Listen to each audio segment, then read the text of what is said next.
جن کو 2 وقت روٹی نہیں ملتی وہ کیا اللہ سے لو لگائیں گے؟ جو 10-12 گھنٹے دن میں کام کرتے ہیں وہ رات کو کہیں جاگیں گے، کھڑے ہوں گے اللہ کے حضور؟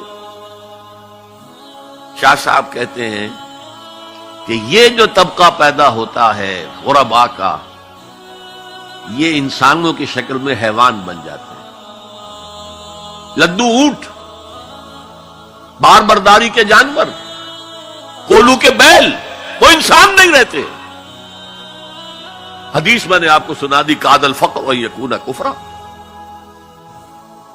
تو اس انقلاب کو برپا کرنے کے لیے، اور یہ میں آپ سے عرض کر دوں، تاریخ انسانی کا عظیم ترین انقلاب وہ ہے جو محمد نے برپا کیا صلی اللہ علیہ وسلم، اور یہ میری بات نہیں ہے۔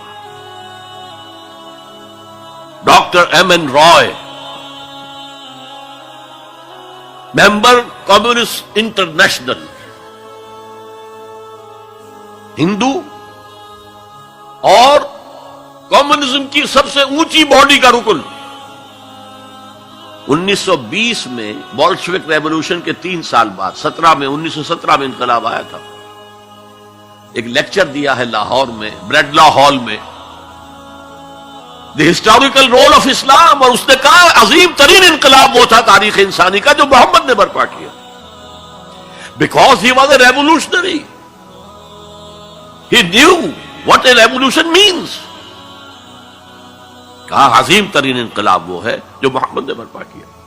یہ 1920 کی بات ہے، اور میں جب پچھلی مرتبہ آیا تھا 1991 میں تو معلوم ہوا تھا کہ یہ جو بمبئی کہتے تھے، ممبئی اب آپ کہتے ہیں، اس کا کوئی پبلشر اس کتاب کو شائع کرتا ہے، ہسٹوریکل رول آف اسلام۔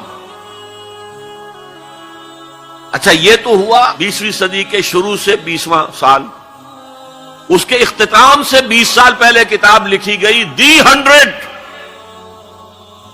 یہ ہندوستان کا ہے مین رائے، اور وہ مینہٹن کا رہنے والا ڈاکٹر مائیکل ہارٹ۔ اور دی 100 کیا ہے کتاب؟ A selection and gradation of the most influential personalities of human history. 100 آدمی چن لیے تاریخ انسانی کے عظیم ترین، جنہوں نے تاریخ کے دھارے کے رخ کو موڑا ہے۔ عام آدمی تو تاریخ کے رخ کے اندر بہ جاتے ہیں، جو رخ ہے چلو تم ادھر کو ہوا ہو جدھر کی۔ کچھ لوگ ایسے بھی دنیا میں پیدا ہوئے ہیں جنہوں نے تاریخ کے دھارے کے رخ کو تھوڑا موڑا ہے۔ تو سلیکشن میں تو 100 نام گن لیے، اور پھر گریڈیشن کی، سب سے زیادہ کس نے موڑا، پھر کون، پھر کون، پھر کون، اور نمبر 1 پر لایا ہے محمد کو صلی اللہ علیہ وسلم۔ جو کتاب اویلیبل ہے آپ پڑھیں، اور بڑے خوبصورت الفاظ اس کے ہیں۔ Naturally I O an explanation, میں عیسائی ہوں، حضرت مسیح کو نمبر 3 پر لے گیا ہوں اور محمد کو نمبر 1 پر رکھ رہا ہوں، تو یقیناً مجھے کوئی نہ کوئی اس کی ایکسپلینیشن دینی ہوگی، کوئی توجیہ کرنی ہوگی۔ اور پھر اس نے وہ جملہ لکھا ہے جو میرے علم کی حد تک کسی مسلمان کی رسائی اس تک نہیں ہوئی۔ This is because he was the only person who was supremely successful on both the religious and secular fields. تاریخ انسانی میں ایک ہی آدمی ہے جو ریلیجس اور سیکولر دونوں میدانوں میں بہت اونچا ہے۔ باقی سارے کیا ہیں؟ یا مذہب، روحانیت، اخلاق میں اونچے ہیں، تو ریاست، سیاست، اس سے کوئی سروکار ہی نہیں۔ حضرت عیسیٰ کا بھی یہی معاملہ ہے، گوتم بدھ کا بھی یہی معاملہ ہے۔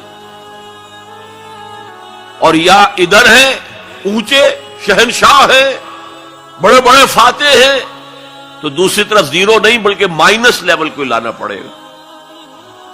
ایک ہی شخص ہے، وہ کہتا ہے ایک، دی اونلی، اسی لیے میں نے 3 دفعہ دہرایا ہے، the only person who was supremely successful at both the religious and secular planes۔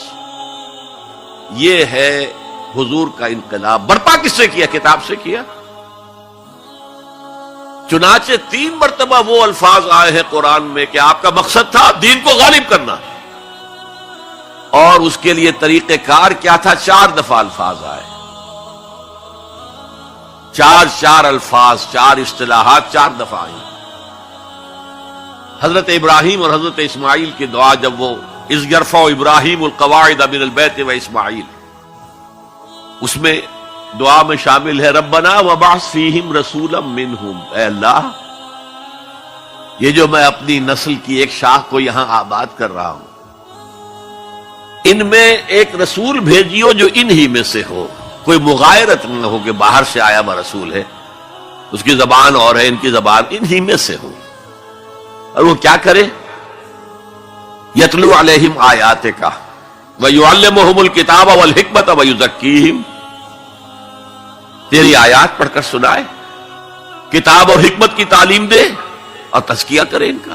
یا نبی مصطفیٰ سید الانبیاء، یا نبی مصطفیٰ سید الانبیاء، یا نبی مصطفیٰ سید الانبیاء، یا نبی مصطفیٰ سید الانبیاء، ان کی چوکھٹے ہوتوں کا ساتھ بھی پڑا سجے تار ہے، ان کی چوکھٹے